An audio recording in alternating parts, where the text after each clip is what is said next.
يعلمون. السلام عليكم ورحمة الله وبركاته.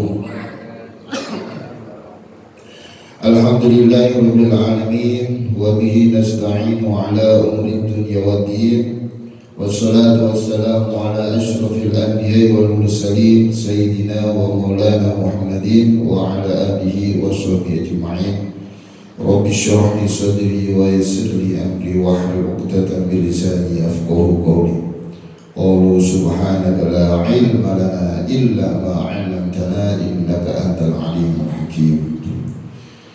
Pertama, kita patut bersyukur kepada Allah Subhanahu wa Ta'ala atas segala nikmatnya, sehingga kita semua diberi keistiqomahan untuk bisa melaksanakan sholat subuh berjamaah, dilanjut dengan kajian rutinnya setiap Ahad pagi, yaitu kajian kitab Nasha'ihul Bad. Mudah-mudahan kehadiran kita di sini senantiasa mendapatkan ridhonya Allah Subhanahu wa Ta'ala. Salawat serta salam mudah-mudahan tetap tercurahkan kepada junjungan kita Nabi besar Muhammad sallallahu alaihi wasallam, pada keluarganya, kepada sahabatnya dan umatnya. Mudah-mudahan kita termasuk umatnya yang kelak mendapatkan syafaatnya. Amin ya rabbal alamin. Baik jamaah yang dirahmati oleh Allah Subhanahu wa Ta'ala, sebelum kita mulai kajian, kita tawasul terlebih dahulu, kita khususan pada pengarang kitab. Bismillahirrahmanirrahim. Hadratul Nabi Mustafa Muhammad sallallahu alaihi wasallam wa mu'alifatul kitab. Syai'uli lailahumul Fatihah. A'udzu billahi minasy syaithanir rajim. Bismillahirrahmanirrahim. Alhamdulillahi rabbil alamin. Ar-Rahmanir Rahim. Maliki yaumiddin. Iyyaka na'budu wa iyyaka nasta'in. Ihdinas siratal mustaqim. Siratal ladzina an'amta 'alaihim ghairil maghdubi 'alaihim waladdallin. Sekarang sampai di maqalah yang ke-16. Bagi Bapak Ibu anak-anak yang membuka kitab, bisa dibuka di halaman 6, baris yang ke berapa itu ya? Kalau maqalah yang ke-15 itu ada di baris yang ke-6 dari atas. Nah itu mungkin baris yang ke-12 gitu ya, kurang lebih. Maqalah yang ke-16. Bismillahirrahmanirrahim. Qala al-mu'allif rahimakumullah wa nafa'ana bihi wa bihi fid darin. Wal maqalatu sadisata asyrata. Nasihat yang ke-16. Qila inna syahwata tusirul muluka abida. Dikatakan sesungguhnya syahwat itu menjadikan para raja menjadi seorang budak.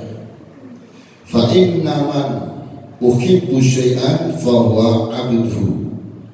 Maka sesungguhnya seseorang yang mencintai sesuatu, maka dia akan menjadi budaknya. Nah, maqalah yang ke-16 ini kita berbicara tentang syahwat. Kemudian juga nanti dilanjut wasabru yusirul abida mulukan. Dan orang yang sabar atau sabar itu menjadikan seorang budak menjadi raja-raja. Ini kebalikan dari seorang yang senantiasa memiliki syahwat. Nah, dikatakan sesungguhnya syahwat, ya, suatu keinginan di mana manusia semua itu pasti punya syahwat, dorongan untuk memperoleh kesenangan dan keinginan. Nah, itu semua manusia pasti memiliki syahwat. Dan ketika syahwat ini dihilangkan dari manusia, nggak bisa, karena itu sudah menjadi fitrah manusia. Cuman yang bisa dikendalikan. Maka dalam Al-Quran surat Al-Imran ayat 14 itu zina linnasi hubbus syahwati minan nisa'i wal banina wal qanatiril muqantarati minad dhahabi wal fiddati wal khayl musawamati wal an'ami wal harth dzalika mata'ul hayatid dunya wa huwa 'inda husnul ma'ab. Dijadikan terasa indah Zina linasi bagi siapa? Manusia tanpa terkecuali. Hubus syahwati, keinginan atau kecintaan terhadap sesuatu yang yaitu dari perempuan kepada laki-laki, laki-laki kepada perempuan. Itu sudah menjadi fitrah dan gak bisa dihilangkan. Ketika kita ingin ada seseorang kemudian gak bisa suka sama perempuan, sama laki-laki, gak bisa, cuma diatur sama Allah. Nah, ya, syahwat itu gak bisa kemudian dihilangkan, tapi dikendalikan, ya, mengikuti apa yang sudah Allah tetapkan aturannya. Oh, berarti kalau ingin menyalurkan syahwatnya kepada perempuan misalnya atau kepada laki-laki, maka harus melewati jalur pernikahan misalnya. Termasuk juga anak gitu ya. Yang memiliki anak gimana caranya? Gak ujuk-ujuk punya anak, kan namanya manusia pastilah pengen punya anak. Nah, gimana caranya? Ya dengan nikah, dengan sesuai yang sudah Allah tetapkan begitu. Terus wal-qanatil muqantarah. Jadi seseorang itu ya pasti, bahkan nggak mungkin nggak itu. Yang namanya keinginan punya harta banyak gitu, melimpah, minat dhahabi wal fiddah sebagai contoh saja, yaitu dari emas dan perak. Semua manusia tanpa terkecuali, karena itu sudah menjadi fitrah dan itu diperbolehkan gitu ya. Kalau untuk kebaikan justru malah dianjurkan, ya diharuskan gitu. Untuk banyak harta, banyak segalanya untuk kebaikan, ya yang mana semua untuk senantiasa mendekatkan diri kepada Allah Subhanahu wa Ta'ala. Justru malah diharuskan dan itu diperbolehkan. Namun ya syahwat untuk menginginkan harta yang banyak, yang berlimpah, sudah diatur cara dapatinya gimana gitu. Terus kemudian cara manfaatinya gimana, cara menjaganya gimana, mendistribusikan bahkan itu bagaimana, semuanya sudah diatur. Jadi kita pengen punya harta melimpah, nggak ala kadarnya, yang penting kita dapat. Nah, dengan berbagai macam cara, yang penting kita nggak seperti itu. Oh, dengan cara yang baik. I'malu fasayarallahu amalakum wa rasuluhu wal mu'minun. Bekerjalah, beraktivitaslah, beramal.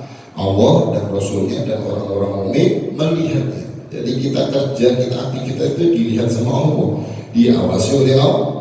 Maka kita harus beraktivitas. Kalau kita bekerja cari uang, harus betul-betul yang halal gitu. Terus kemudian juga distribusinya bagaimana? Kita ketika sudah dapat uang harta yang banyak, itu distribusinya bagaimana? Apakah diperuntukkan untuk hal-hal yang dimurkai oleh Allah, untuk judi, untuk beli sesuatu yang tentunya yang nggak bermanfaat dan lain sebagainya. Nah, itu semua manusia pasti memiliki yang namanya keinginan itu. Belum lagi wal qanatil muqantarati minadz dhahabi wal fiddati wal khayl musawwamati gitu ya. Kuda pilihan, kalau sekarang mobil mewah dan segala macamnya. Ya, wal qanatil muqantarati minadz dhahabi wal fiddati wal khayl musawwamati wal an'ami wal harth.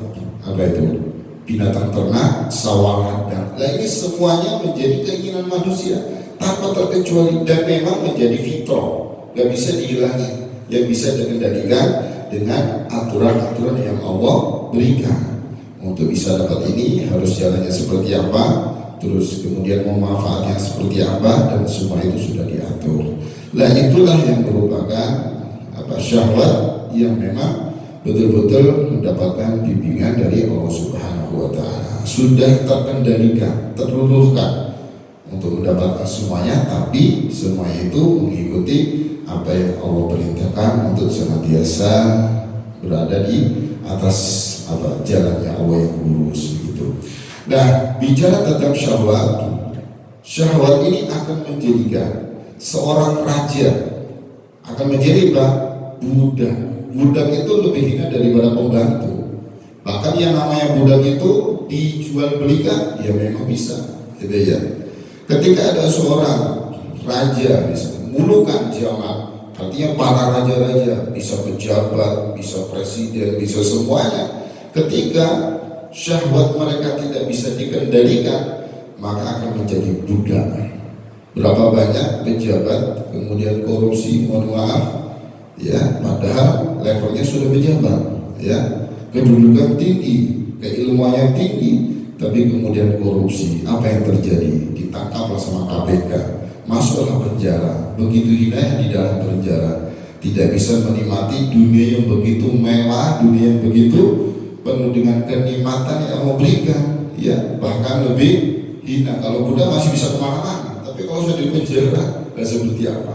Itu satu gambaran saja. Kenapa? Fa'innama uhibbu syai'an fahu'atuhu. Karena sesungguhnya seorang yang mencintai sesuatu, maka dia akan menjadi budaknya. Sesuatu apapun itu, gitu ya, Bapak Ibu, anak-anak, sesuatu apapun yang kita cintai, bahkan melebihi batas dari kewajarannya, maka kita siap-siap menjadi budaknya. Contoh misalnya, ketika kita punya uang, apa itu? Hasil dari kerja keras kita misalnya. Terus kemudian kita tidak bisa mengendalikan dari yang namanya syahwat yang ada dalam diri ini. Begitu kita cinta banget, maka kita naruhnya pun, bahkan kemudian kita dalam waktu kayak gimana pun, kondisi gimana pun, selalu dalam pikiran kita ada yang namanya penjagaan terhadap uang tersebut. Gimana caranya uang biar gak hilang, gimana uang ini biar selalu aman, selalu ada dalam pikiran itu. Gimana biar uang ini seakan-akan ya memang itulah kita sebagai penjaga daripada harta. Kata Sayyidina Ali itu perbedaan antara ilmu dan harta. Kalau ilmu menjaga kita, kalau harta justru kita yang menjaganya. Nah, maka dari itu memang pentingnya ketika kita punya syahwat yang belum terkendalikan, maka ya seperti halnya ketika kita punya motor yang bagus misalnya baru, betul-betul cinta sama motor itu ya cinta banget gitu ya, senang banget ya. Begitu kotor sedikit dilihat lecet gak ya gitu. Begitu taruh di parkir dilihatin lagi gitu. Mau tidur dilihatin lagi, padahal mungkin kira-kira aman gak ya di parkir ya gitu. Kira-kira aman gak di garasi ya, dikunci lagi, masih kepikiran lagi, terus terbawa, bahkan hidupnya gak jadi tenang. Kalau terlalu cinta, kalau ala kadarnya ya sudah taruh parkir, kunci plek, mana yang sekiranya aman ya sudah selesai, tinggal begitu aja udah selesai. Tapi kalau kelewat batas, apalagi cinta sama perempuan misalnya, ya misalnya kita ya yang halal cinta sama istri ya, pasti ya kita merasa ya mungkin bapak-bapak gitu ya, termasuk ibu juga, apapun yang dia minta, kalau kita betul-betul cinta yang memang di luar batas kewajaran, walaupun hujan deras kayak gimana pun, walaupun kita harus mengadakan satu hal yang mungkin memberatkan kita, ya semuanya itu akan kita turutin ya. Apalagi belum masanya ketika kita masih muda dulu misalnya. Kan banyak cerita kalau kita lihat di Facebook gitu ya, ketika lihat di media sosial, luar biasa. Saking cinta yang begitu luar biasa, sampai nyawa pun dipertaruhkan gitu ya. Sampai apapun yang seharusnya berat dia keluarkan, itu mudah ringan bagi dia. Saking cinta, seakan-akan dia menjadikan budak daripada uang, dia menjadi budak daripada sesuatu yang dia cintai, dia sukai, yang begitulah. Terus kemudian wasabru yusirul abidah mulukan, dan sabar itu akan menjadikan seorang budak justru menjadi raja, para raja-raja. Li'annal abda bisabrihi yanalu ma yuridu, karena sesungguhnya seorang budak itu ya dengan kesabarannya akan mendapatkan sesuatu yang diinginkan. Nah ini kebalikan ya, seorang budak sekalipun kalau dia sabar dengan berbagai macam hal, dengan berbagai macam kondisi keadaan, maka dia akan mendapatkan apa-apa yang dia inginkan. Kemudian kata beliau, ala taro ay ala yasiru ilmuka, apakah engkau tidak melihat, yakni apakah tidak sampai pengetahuanmu ila kiswati Sayyidinal Karim, kepada kisah Sayyidinal Karim yang mulia, Ibnil Karim anaknya yang mulia, Ibnil Karim anaknya yang mulia, Ibnil Karim anaknya yang mulia. Siapa? Yusuf alaihissalam. Apakah kita nggak pernah mendengar atau tidak sampaikah pengetahuan kita tentang kisahnya Sayyidina Yusuf alaihissalam as-Sodiqi yang jujur, ibni Ya'qub, anaknya Nabi Ya'qub, as-Subur yang sabar, ibni Ishaq, anaknya Nabi Ishaq alaihissalam, al-Halim yang murah hati, ibni Ibrahim, anaknya Nabi Ibrahim, al-Khalil yang pengasih, yang penyayang, al-Khalil, al-Khalilullah, kesayangan Allah ya, al-Awwabu yang banyak berdoa alaihissalam. Jadi Nabi Yusuf itu anaknya Nabi Ya'qub, Nabi Ya'qub anaknya Nabi Ishaq, Nabi Ishaq anaknya Nabi Ibrahim alaihissalam. Ibnul Karim anaknya yang mulia itu maksudnya itu tadi para nabi yang sudah disebut. Nah, Zulaikha dan Siti Zulaikha. Nah, ini menceritakan bahwa kesabaran seorang budak ya, sekalipun apabila dia sabar dia akan menjadi seorang raja. Nah, kita diingat untuk mengingat kembali sejarah Nabi Yusuf dan Zulaikha. Fa innaha ahabbat Sayyidina Yusuf nihayatil hub wa huwa yasbiru ala makriha wa atiyatiha. Karena maka sesungguhnya Siti Zulaikha itu cinta kepada Nabi Yusuf nihayatul hub, bukan hab ya, hubbi. Nah itu puncaknya kecintaan, wah luar biasa. Dan Nabi Yusuf senantiasa sabar atas tipu daya dan godaan Siti Zulaikha. Nah kalau kita bicara tentang kisah Nabi Yusuf yang begitu luar biasa, di mana dalam Al-Quran itu qala Yusufu li abihi ya abati inni ra'aitu ahada asyra kawkaban wasyamsa wal qamara ra'aituhum li sajidin. Ketika Nabi Yusuf bicara sama ayahnya, wahai sesungguhnya aku melihat dalam mimpi bahwa ada 11 bintang, matahari, rembulan semua sujud kepadaku. Terus kemudian kata ayah gimana? Ya bunaya la taqsusu ya ala ikhwatika fayaqitulah kaida. Wahai anakku, jangan ceritakan mimpimu kepada saudara-saudaramu, maka nanti takutnya gitu ya, namanya seorang ayah ya begitulah pesannya kepada anak, antisipasi khawatir yang terjadi sesuatu yang tidak diinginkan.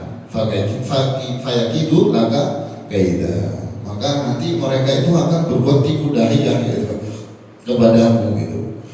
Ini syaitan al-insan ya'duhu mubin, kan begitu ya. Sesungguhnya syaitan itu bagi manusia musuh yang nyata. Jangan ceritakan. Itulah kasih sayang seorang ayah kepada anaknya untuk selalu antisipasi takut terjadi sesuatu. Ya begitu juga ayah kita. Ya pasti kalau sekiranya perlu diingatkan sama ayah, selalu mengingatkan. Ada sesuatu yang mungkin kurang pas dalam diri ini, selalu diingatkan. Karena itu sebagai bentuk perhatian kasih sayang seorang ayah kepada anak-anaknya. Tapi memang benar, ketika kemudian ayahnya ini ya bagi saudara-saudara Nabi Yusuf gitu ya, seakan-akan ayahnya itu lebih sayang kepada Nabi Yusuf dan saudaranya namanya Bunyamin ya. Ketika saudaranya pada bilang gitu ya, itu qalu la Yusufu wa akhuhu ahabbu ila abina minna wa nahnu usbah inna abana lafi dhulalin mubin. Sungguh Yusuf dan saudaranya itu lebih dicintai daripada kita. Itu kata saudara Yusuf. Lebih dicintai daripada kita. Padahal kita masuk orang yang kuat. Wa nahnu usbah. Kita itu masuk golongan orang yang kuat. Inna abana lafi dhulalin mubin. Sesungguhnya abana, ayah kami itu berada di kekeliruan yang nyata. Langsung muncul rasa kedengkian, rasa iri hatinya saudara itu muncul. Sehingga kalau iri hati ini memang ada dalam diri kita, ini kan bisa kita ambil pelajaran. Karena nanti di akhir surat Yusuf itu laqad kana fi qasasihim ibratul liulil albab, itu terakhir ditutup dengan itu. Sungguh pada cerita kisah mereka itu terdapat pelajaran atau pengajaran liulil albab, bagi orang-orang yang berakal. Berarti kisah yang nanti akan diceritakan gitu ya, dimana ditutup dengan satu ayat bahwa itu menjadi pelajaran bagi mereka-mereka yang berakal. Nah Nah, kita ambil pelajaran dari kisah Nabi Yusuf, di mana di sini diperintahkan, apakah engkau nggak tahu gitu? Apakah belum sampai pengetahuanmu tentang kisah Nabi Yusuf? Nah, sedikit kita mulai mengingat bagaimana ketika kemudian Nabi Yusuf didengkiin atau apa itu pada saudaranya itu, pada dengki iri hati. Dengan iri hati dalam hati, kalau nggak disembuhin muncul hasud, muncul ghibah, muncul lagi fitnah, mengadu domba misalnya, atau lebih kejam fitnah lagi, muncul lagi buka aib, ya berawal dari iri, berawal dari dengki. Maka kalau kita ada rasa dengki iri hati, harus kita hapus, harus betul-betul kita bersih, minta sama Allah. Kalau enggak, bahaya. Bahkan tidak hanya kemudian digibah, diomongin, dihina, difitnah, dicerca, apa itu bentuk adanya kedengkian. Bahkan kalau dalam kelanjutan ayat tersebut, uqtulu Yusuf, bunuhlah Yusuf, saking dengkinya. Tidak hanya ngomongin, tidak hanya difitnah, tapi suruh bunuh salah satu dari sebagian saudaranya itu. Bunuhlah Yusuf, uqtulu Yusuf, awitarahu ardayahu lakum wa jawabikum wa takunu ibadih qauman sholihin. Bunuhlah Yusuf gitu. Dan buanglah di satu tempat agar perhatian ayahmu itu semua tertimpa, terbuang semua diberikan kepadamu. Itu kan asal muasal akibat dari orang dengki iri hati gitu ya. Maka kamu nanti akan jadi orang baik, artinya di mata ayahnya gitu.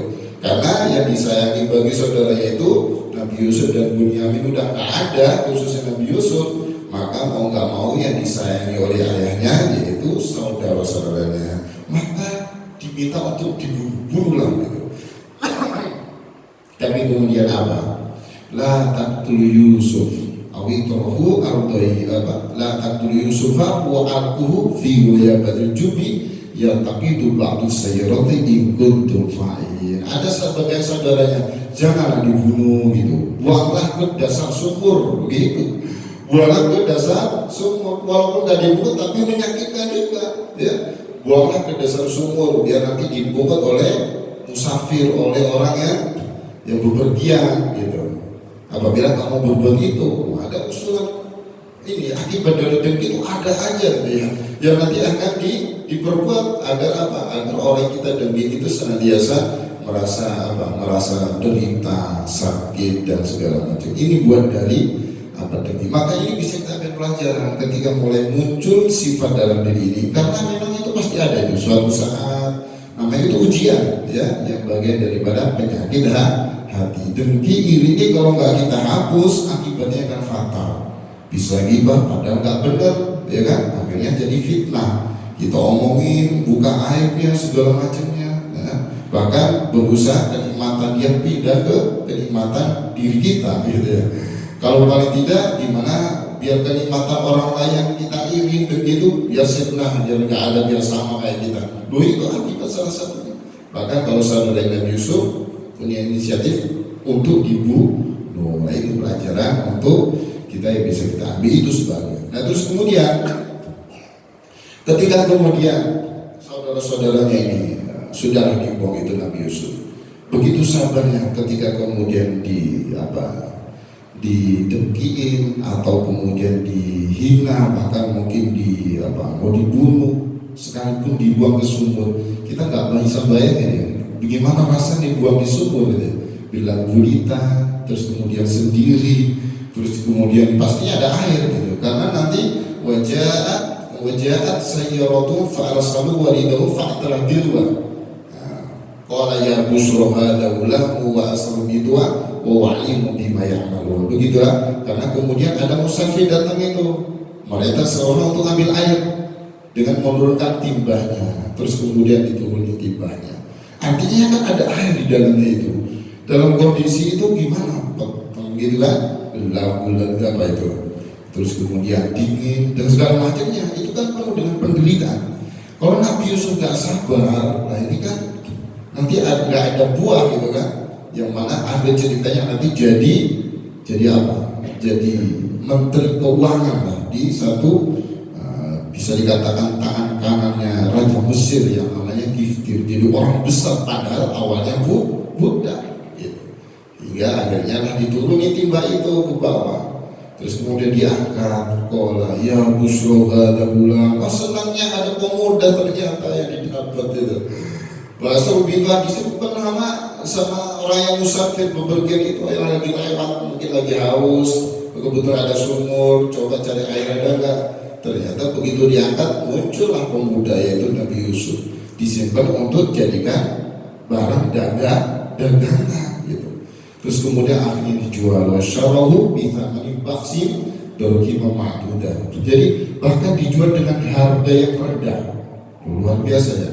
Hanya harganya beberapa dirham saja, hanya beberapa dirham, karena mereka nggak berminat memilih itu, gitu kan? Karena mungkin sibuk dengan yang lain, gitu. Dipikirnya seperti itu. Tapi kemudian apa? Waqala latishtarohu, waqala latishtarohu. Terus kemudian ada orang yang merupakan raja Mesir, ya, limroatihi akrimi mathwai, gitu ya. Terus kemudian apa? Berbicara kepada istrinya. Wahai istriku, kalau bahasa kita gitu ya, tempatkan dia tempat yang baik.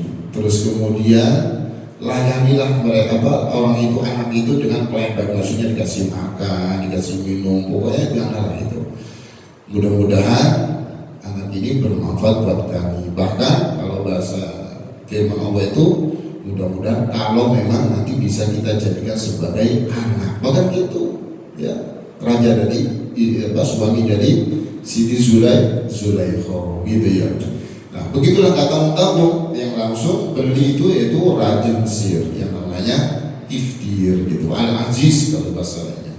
Nah, dengan begitu mulai itu beranjak dewasa, mulailah tergoda Siti Zulaikhanya. Nah, ini mulai diuji lagi itu Nabi Yusuf. Warawadatuhu allati huwa fi baitiha an nafsihi wa ghallaqatil abwab wa qalat ahita qala ma'adallah innahu rabbi ahsana mathwaya innahu la yuflihul zalimun gitu ya. Ketika seorang perempuan di mana Nabi Yusuf bertempat tinggal di situ, itu Siti Zulaikha, ratu itu ya, ratu istrinya raja, ya kan? Luar biasa. Terus kemudian ketika Nabi Yusuf tinggal di rumah perempuan itu menggoda Nabi Yusuf. Hai talak, bahwa latil abwab, bahkan sebelumnya kunci semua pintu, masukkan di kamar kunci. Nah, kita bisa bayangkan itu kondisi kayak gitu tuh ujiannya luar biasa.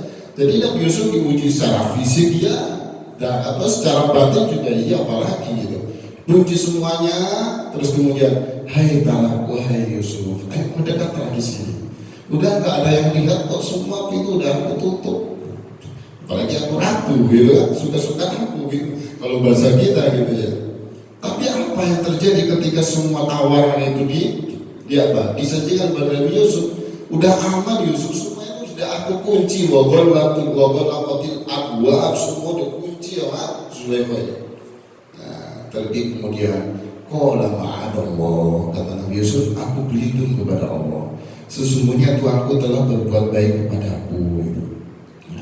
Terus kemudian setelah Nabi Yusuf menolak gitu ya, tapi ternyata walaqad hammat bi wa hamma biha. Inilah yang namanya kita manusia itu pasti diberi apa yang namanya syahwat, nafsu itu pasti ada. Walaqad hammat bi wa hamma biha laula arwa burhana rabbi. Nah itu ya, kadzalika nasrifu anhu su'al fahsya innahu min ibadina al-mukhlasin. Itu ayatnya lutut ya. Walaqad hammat bihi, sungguh perempuan itu telah menghendaki, Siti Zulaikha menghendaki pengen dekat dengan Nabi Yusuf, bahkan bahasa kita memperkosa Nabi Yusuf. Walaqad hammat bihi wa hamma biha, Nabi Yusuf juga ada keinginan untuk berkehendak juga. Laula arwa burhana rabbi, ya, jikalau Nabi Yusuf tidak melihat tanda dari Allah. Tapi kemudian apa? Kadzalika nasrifu anhu su'a wal fahsya innahu min ibadina mukhlasin. Begitulah kami palingkan keburukan, kebencian dari Nabi Yusuf. Luar biasa. Anhu su'a innahu min ibadina mukhlasin. Sesungguhnya hamba kita itu, yaitu Nabi Yusuf, termasuk hamba yang terpilih. Jadi manusia yang memang memiliki sifat syahwat, nafsu dan segala macamnya. Tapi kemudian kalau Allah menjaganya, nah inilah bagian daripada kita agar kita terhindar dari nafsu syahwat yang liar gitulah, atau yang nggak bisa terkendalikan. Kita tinggal minta sama Allah, karena yang bisa mengendalikan nafsu kita itu Allah gitu. Kita hanya sebatas ikhtiar saja, usaha saja, tapi kalau Allah nggak bantu, Allah nggak kasih kita hidayah, susah gitu. Kelas Nabi Yusuf aja, walaqad hammat bi wa hamma bi, sampai dua-duanya sebenarnya masih pengen gitu. Namanya manusia. Tapi kemudian laula arroa burhan rabbi, Allah kasih seperti tanda begitulah. Kemudian senantiasa Allah jauhkan, Allah palingkan keburukan dan kekejian dari Nabi Yusuf. Luar biasa, karena ada pertolongan dari Allah. Oh, ini juga pelajaran. Oh, ternyata saya sepertinya susah untuk mengendalikan nafsu ini. Bagaimana ya? Ya minta terus sama Allah. Nah, itu artinya betul-betul lebih dekat lagi dengan Allah. Di antaranya itu dengan semangat lebih khusyuk lagi dalam melaksanakan sholat. Inna sholata tanha 'anil fahsya'i wal munkar. Sesungguhnya sholat itu bisa mencegah dari perbuatan keji dan munkar. Itu nyambung ayatnya. Nah, dari situlah jemaah yang dirahmati Allah Subhanahu wa taala itu bisa kita ambil pelajaran. Nah, setelah itu kan kemudian Nabi Yusuf dan Siti Zulaikha ini berebut untuk menuju ke pintu. Ya kan ya. Akhirnya Siti Zulaikha yang memang ya, nafsunya tidak dikendalikan sehingga ratu pun menjadi budak kalau kondisi itu. Budak apa? Budak nafsu. Ya, pejabat sekalipun kalau tidak bisa mengendalikan nafsunya akan menjadi budak uang, gitu. Akan menjadi budak jabatan, akan menjadi budak segala hal yang dia cintai yang berlebihan karena nggak bisa mengendalikan nafsu. Nah itu sekelasnya ratu gitu ya, selevelnya ratu seperti Siti Zulaikha aja kalau nggak bisa mengendalikan nafsunya, maka yang terjadi adalah dia menjadi budak nafsu. Sehingga ditariklah gamisnya Nabi Yusuf dari belakang sampai sobek gitu. Berarti kalau sampai sobek kan kenceng ya. Ini aja susah sobeknya. Begitu ya. Nah, ya. Jadi kalau sampai sobek berarti kan kenceng banget. Benar-benar kalau bahasa kita tuh merkosa itu benar-benar. Tapi ini lucu, yang merkosa biasa umumnya laki-laki, ini perempuan. Saking apanya? Luar biasa. Nanti kita bisa runtut lah kisah seperti apa yang Nabi Yusuf. Jadi dari kisah ini banyaklah yang kita ambil pelajaran dia. Nah begitu sudah terjadi, artinya suami gitu ya. Semua di bab itu ternyata di situ ada suami dari Siti Zulaikha, raja istri yang muncul di situ. Terus kemudian apa kata Siti Zulaikha? Balasan apa bagi seseorang yang sudah berbuat buruk kepada istrinya kecuali penjara hukum dan